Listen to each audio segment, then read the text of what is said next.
All right, and good morning. So as mentioned, I'm Christine Bejerasco, and I'm the Chief Information Security Officer at WithSecure, which is now the B2B arm of what used to be F-Secure.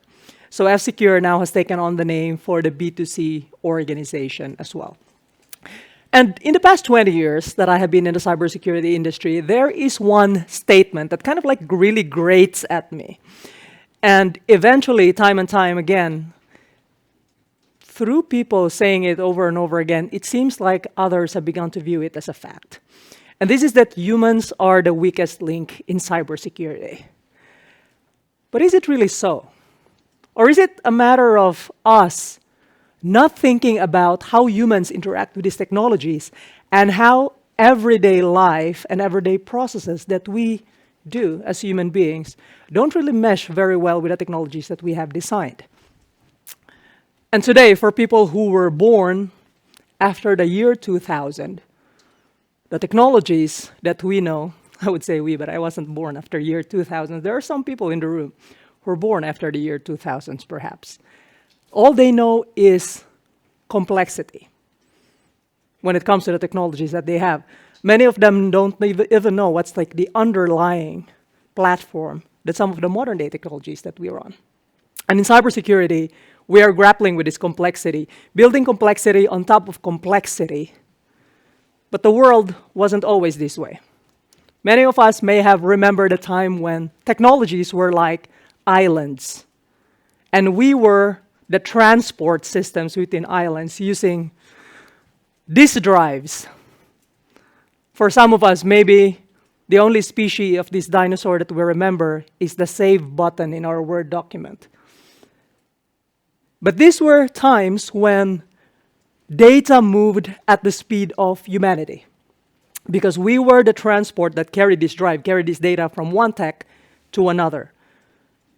But then as human beings, just like when we invented the automobiles, we suddenly realized that this is quite slow. Instead of one horse, we wanted 1,000 horses. We wanted this to be faster. We wanted these technologies to be online. We wanted them to be accessible at our fingertips. So we started going online. And when we visited online, how many of you remember that sound in your landline phone when somebody in your home was visiting online? Something very distinct. I could never get that space back from my long-term memory. And then you couldn't use your phone. But when they are done visiting online, phone is back to use, everyone is now offline, and we could truly switch offline during those times. But when we liked it so much, being online, being connected, being productive, consuming so much more different content and stuff, we started visiting more and more and wanted it cheaper, and it was given. More bandwidth, cheaper, faster, you can visit far longer until we stayed online. And today, our real world is both digital and physical. Sometimes we have illusions of switching off, but really think about it.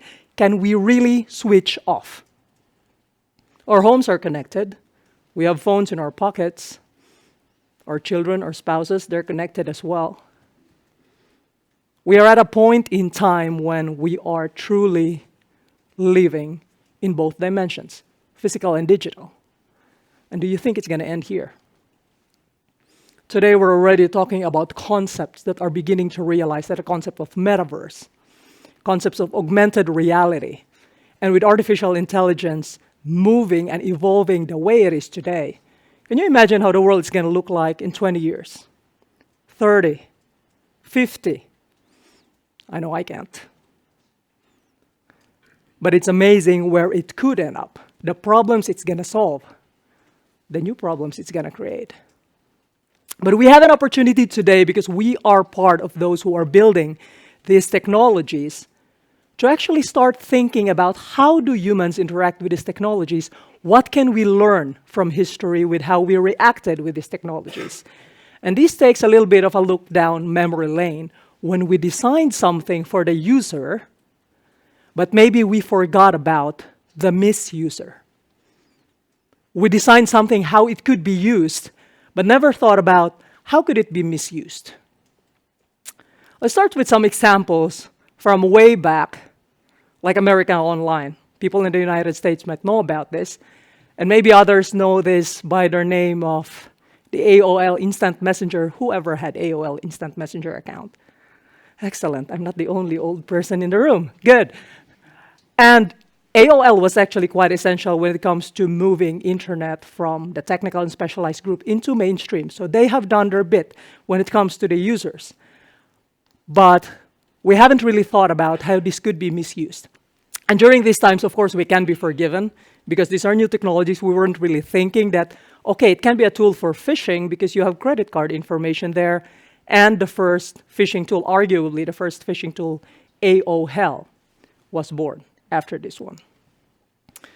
If you have worked in a school paper or any newspaper before macros were invented, you're probably one of those people, like me, who are like tweaking all of those designs every single time you have to publish a paper. And then macros came in, and suddenly you can code it.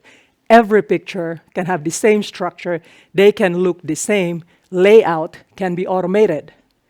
And during these times, we already had viruses that were affecting applications. But we didn't think that if we have code in Word documents, well, you can have viruses in Word documents as well. You can have viruses attached from one Word document to another because, in a sense, these are just code. Who has their old Hotmail email account still in the room active today? Oh, I am envious, like officially, because I forgot mine. But Hotmail has also been essential in moving email from the corporate clutches to the masses. So we got email at our fingertips, and all of a sudden, it's not just about IRC anymore. We can have a little bit more official letters and conversations with different types of people. And this gained massive acceptance globally. Nobody in this room doesn't have an email. In fact, we have multiple email addresses today. But of course, you know where I'm heading with this. Mass mailing worms, knowing that this is an opportunity now to send information globally, you couple that with Word documents, perhaps, and then you can send out these things as attachments to emails. Open source code, in the past 2 decades, this is arguably one of the biggest fuel that we have had with our technological innovation. Because imagine, before we had the open source code initiative, every organization may end up reinventing the code behind algorithms. Like, sure, we have algorithms out there, but then we need to code that in C, in Python, in Perl at that time, or whatever else programming language we had, instead of joining some of these open source groups, helping that library evolve, coding that together with different programmers in the world, and then having a library that's quite solid that you can use. And let me ask you this, who among you are in organizations who don't have an open source library in our code base? We all use open source code libraries. And of course, the misusers. The attackers know this because today, you don't need to compromise organizations anymore. For example, the likes of NotPetya in 2017, where one organization was compromised, make the malware part of the CI/CD pipeline and then push it out to customers. But this one, you can just compromise the open source code, you know different organizations are using it, and then you push out the malware to these organizations and their customers as well, who consume the software. And then Wi-Fi came in, and then we were suddenly not tripping on our cables at our living room. But then what we didn't realize as well with Wi-Fi was that here's another computer, essentially, that malware can run on. And what we didn't really realize even further, how this can become part of a device network that is continuously connected. And in 2016, in addition to other cameras that are also continuously online, we had Mirai, which up until then, we didn't see on the level of the volume of the DDoS attack that was done, that was quite on the level that Mirai did. Because we underestimated these tiny little things that are networked out there and how powerful they could be if they worked against us together and took down the likes of Twitter, Spotify, or Netflix. I don't know if any of you remember the Symbian operating system and how it changed the application landscape. Before Symbian, the most fun I had with my phone was Snake. Well, people remember Snake, so I hear some chuckles. But after Symbian, we can customize our phones, like we do today. But what we didn't anticipate was, of course, a malware is also an app. And this was actually the second year that I was in the cybersecurity industry, when I saw how much open networks like Bluetooth, that is very much permissive, could help spread malware massively, quite quickly, and on a global scale. And it was very effective in doing that. And with all of this, we have learned that first, whenever there are technologies, threats will always follow, because when we only design for users and not think about how it can be misused and the misusers, then we end up not really anticipating the potential misuse of these things. And then secondly, we also learned that, yeah, we can learn about these things and we can rectify misuse. So what do? We tried to learn a little bit more about human behavior. Passwords, you say. So we have very weak passwords. Why don't we have the capability when people are actually creating their passwords online to give them feedback? That this password is strong because it has all of these characters, and this is weak. So you have the green, you have the red, and different shades in between. And there are even websites that don't really accept passwords until it meets a certain criteria, which was really good because it made brute force attacks that much more harder to perform, that much more expensive to perform. And this is all about raising the bar when it comes to the costs of the attack. We have also eliminated certain types of software. Flash, may you rest in peace. Types of software that we're still using long past their time. So HTML5 already came in, but we were still heavily using Flash players because we're just used to it, because we loved it. Email is a little bit the same for our organizations, by the way, but there are just some things that we have been in love with for a very long time, even though their usage may be overdue. But then browsers. Most popular browsers in the world, they made a stand. Let's stop supporting this. And then today, it's much more harder to exploit something via the browser using these plugins because by default, they just don't exist anymore. And browser vulnerabilities, especially those that perform remote code execution without clicks, they can cost from 100,000 to 500,000 US dollars in some exploit acquisition platforms. So typical threat actors will not really just use them because the moment they're out there, then they could be patched. And then their window of opportunity is now gone. We have also become really good at patching. So it used to be that we had this overlay problem when it comes to Android. You fired up a banking app, some banking Trojan will overlay itself on top of it, and then your passwords go into the overlay instead of the actual banking app. And then Android released Android Q. And then it became much more harder. So now, threat actors would need to social engineer people in order to activate the accessibility services just to make sure that this app could then be able to overlay into another app, which is much, much more harder, and therefore they are less effective than they were then. But there's also one more thing that we have identified that, okay, we can patch. We can think about fixing what's already there, but maybe we can rethink about how humans could really interact with our technologies and how their day-to-day life worked. And we have also seen examples from onboarding to deprecating a device or to end-of-lifing a device that we have learned, it seems, some of these lessons. Like, for instance, when we onboard people, especially today, those of you who are leading cybersecurity programs in your organizations, can you imagine a life with all of these hundreds of different software as a service services that we have online without SSO?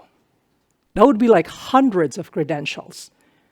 And you'd have password managers that we need to secure. And then we need to remind people to secure their passwords. But today, we have SSO. And SSO tries to address some of the root causes of the problem that, hey, people and passwords, when you have hundreds of them, it's quite hard. And then you need to secure them, and then you need to have different passwords in every service. But if you have a way to sign in, that if you're coming in from an organization, you can be activated into these different web services, you have tokens that have a certain expiry, and then when you leave the organization, your line manager doesn't need to chase you. Have you actually exited from that web service that we had? Have we removed that account? And if there are hundreds of these accounts, this can be quite insane for our IT team.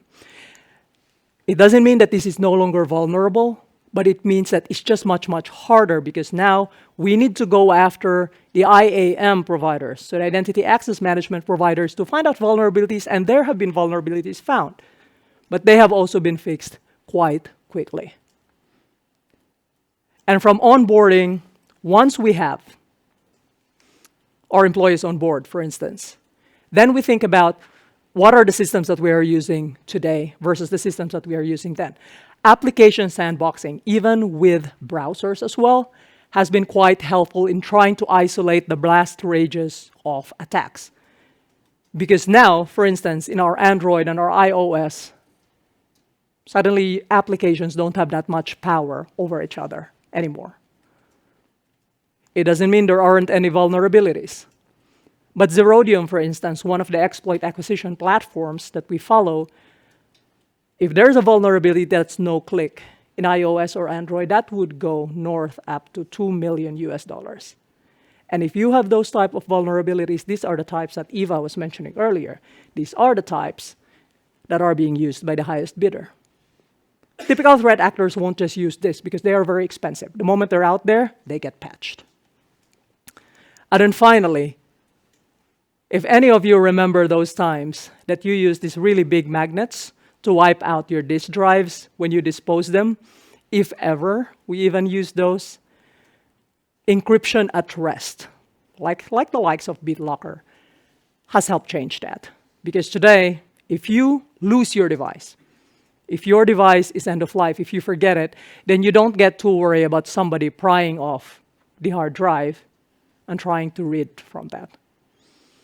It doesn't mean that these don't have vulnerabilities anymore, but they are just much, much harder to exploit. We can design things that are secure by design. But the question really is, are we learning enough in order to do this? And what can we do within our organizations when it comes to this? I would start with people. Because when it comes to people, there may be some truth when people get frustrated and say that people are the weakest link, but that's because we keep them weak. For instance, when it comes to our cybersecurity awareness programs, we have so much certifications nowadays. We have ISO 27001, SOC 2, ISAI 3000, and cyber awareness is one of the boxes that we need to tick. So what do? We create a program, send it out to the whole organization, take a box, we are compliant. Are people really much more equipped to handle the cybersecurity issues that run their way? For example, our DevOps teams. If they never had threat modeling trainings, no matter how much we do when it comes to all of these general compliance trainings, they're not going to look at their piece of code as how an attacker would look at it. Or our finance teams. They handle invoices. They are the ones who are exposed to third-party risk all the time. It's part of their job. What kind of training do we give them? Or for example, our HR team who vet our employees, our sales teams who are communicating with different people all over the globe and sending them emails. When it comes to awareness programs, I realize that quality over quantity works better. And if we say that, okay, I don't really have a large cybersecurity budget, then focus on the areas that are the weakest in the organization and level up the people that we have in there so that they can help level up their processes.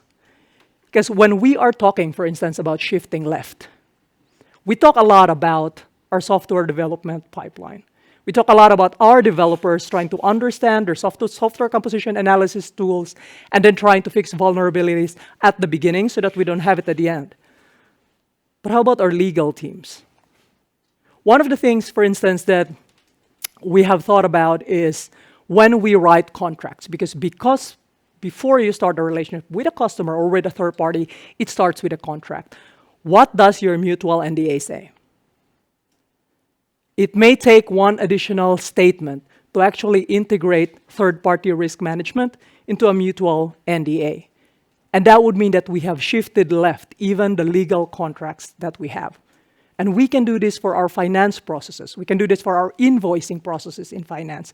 We can do this for marketing when they build websites and they need to talk about privacy by design. And then finally, we should never forget technology's role, because technology is one of the areas that could really help humans, especially in areas that we don't really want to care about. Many of you may have read the book, Thinking Fast and Slow. And a lot of us, we do work in autopilot, especially when we become experts on one thing. And it makes us do work more efficiently, but it also makes us a little bit careless to things that we don't see. For instance, if we need to label our documents when it comes to our information classification so that we can apply our data loss prevention systems, do people really care about labeling documents? It's extra work, and policy says one thing, and nobody reads the policies. Let's just admit that. But of course, your DLP is not going to work without all of this extra labeling. So what do? Technologies can help. You can have auto-labeling, for instance. I mean, people would love to label something as confidential when they know it's confidential, but when it's internal by default, they don't care. But technologies can help handle the slack. Now, we can raise the bar. It doesn't have to be really massive, but we can do this in our organization, make them secure by design one area, one process, and one role at a time. And when we do this, then we can collectively help build a future that is more secure by design. Thank you for your time. If you have any questions, I don't know if I still have time. Okay. Thanks, good. first of all. Thank you. Thank you so much, Christine. Thank you. So we have time for questions. I guess we have plenty. I at least hope so. Yeah, let me break the ice. You mentioned technology a lot, right? You Yes. gave us a nice overview of the history. What you did not mention at all, forward-looking, was AI. Can you say something about AI? How would you classify AI in this scenery? AI is actually quite good when it comes to thinking about how technology could help shape the path for humans. And this is the good side of AI. Because, for instance, like how do we interact with our computers every day? As a developer, let's say, you come into the work, bright and sunny in the morning, somebody sends you a phishing attack, you'd be like, yep, you can't be my manager, report this phishing, this is bad. End of the day, you want to rush home, you're going to pick your kid at daycare, there's an email coming from, I don't know, somebody from your business HR that says, you need to send this information now because of something. And you might just send that information before you go.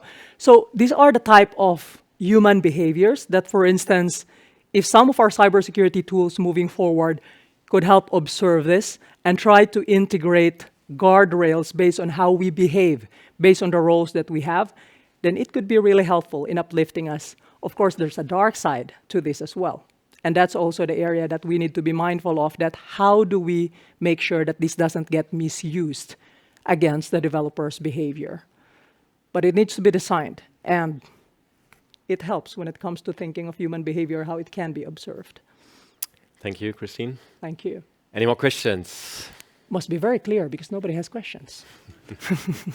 So let me ask you a question. You're the CISO. Yes. How do you make sure that your staff is not the weakest link? How do you empower the staff? Can you give us concrete examples, what you consider successful in the past? One thing that was really successful is moving threat modeling, not only from the realm of the technical people, but also to the people, for example, to finance.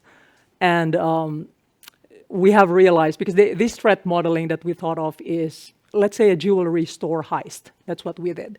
And when we run the threat modeling workshops to them, what they did was they thought about the processes that they had. And invoicing, I mentioned it because it's one of the things that they thought about, and how they could make it stronger, or how they can even do peer reviews before sending money to a third party that they never knew of, and how they can do potential access control just on their level without IT in their processes. So thinking about like how we can move some of the things that we already do for the technical people, reduce a little bit the technical complexity of that, and moving that into the other areas of the organization, you'll be surprised what some of these areas of the organization might think about. So involve them in the process. Not confront them and then, punish them or blame them. It doesn't help. But instead, encourage them, let them think, let them be Absolutely. creative and come to solutions. Great. There's a question. Yes. We have a microphone, please hold on.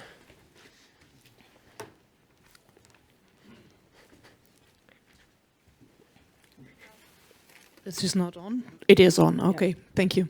That was my question was going in the direction of, you were saying, okay, if you have a DevOps team, it's not good if you didn't give them threat modeling training.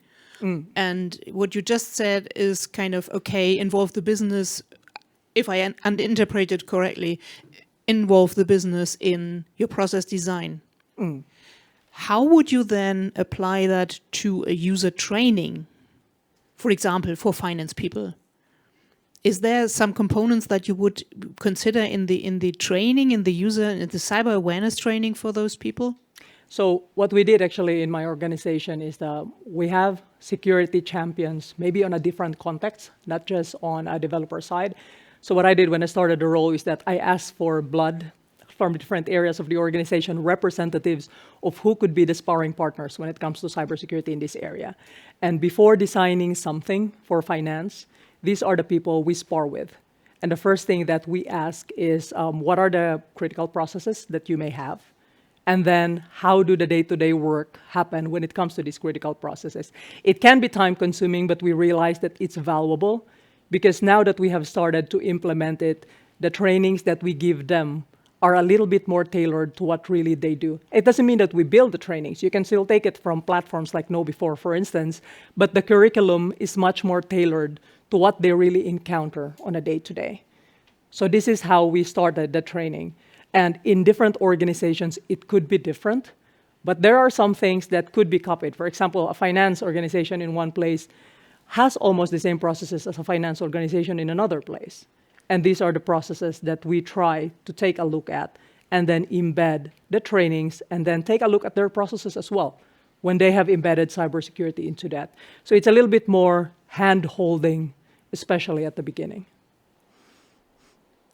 Great, thank you. Thank you. I guess when you walk through the halls of Swiss Cyberstorm, you realize we have many, many exhibitors, many companies who are presenting here. I guess you have ever wondered, why is the company Timid called Timid? Why is One Consult called One Consult, right? There's of course always a story and a reason why a company is called as it is called. Now, With Secure, why is With Secure called With Secure? I have an idea, but I guess you have a better story.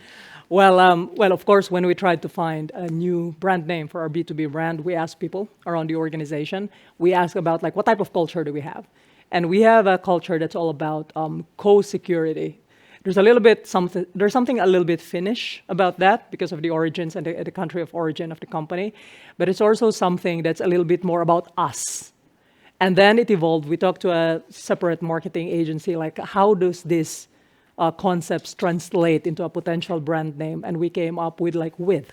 Very because good. With you, like with us, and then we are now with Secure, but it takes time to get brand. Great, inclusive and human factor. Thank you so much, Christine. Thank you. So again, this is a gift from Switzerland. Chocolate. Swiss chocolate, the best we can get for you. Thank you. Thank you so much, Christine.